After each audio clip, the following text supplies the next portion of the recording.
एक घर में 3 बहनें रहती थी। तीनों की शादी की उम्र हो गई थी, पर उनके माता पिता के पास इतने पैसे नहीं थे कि वो तीनों की अलग अलग शादी करें। इसलिए उन्होंने कहा कि हम तुम तीनों की एक ही समय पर शादी कर देंगे। तीनों बहनें इसके लिए राजी हो गई, तो तीनों की एक ही दिन शादी कर दी गई।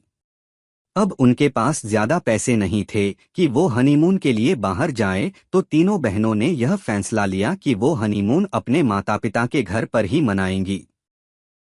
रात को जब वो हनीमून मना रही थीं, तो उनकी माँ उठी और पानी लेने के लिए नीचे गई।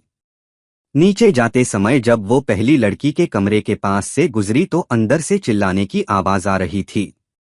माँ ने आवाज सुनी और आगे चली गई। जब दूसरी लड़की के कमरे के पास से गुजरी तो हंसने की आवाज आ रही थी। माँ ने आवाज सुनी और आगे निकल गई।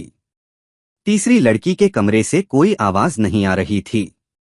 अगले दिन सुबह जब तीनों बहनें अपनी माँ के पास बैठी थी तो माँ ने पहली लड़की से पूछा, तुम रात को चिल्ला क्यों रही थी? लड़की: आप ही ने कहा था न, जब दर्द हो रहा हो तो चिल्लाना चाहिए। माँ ने दूसरी लड़की से पूछा, तुम क्यों हंस रही थी? लड़की: आपने कहा था न कि जब गुदगुदी हो तो हंसना चाहिए। माँ ने तीसरी लड़की से पूछा, तुम्हारे कमरे से तो कोई आवाज ही नहीं रही थी, क्यों? लड़की: आप ही ने कहा था जब मुंह में कुछ हो तो आवाज नहीं करनी चाहिए।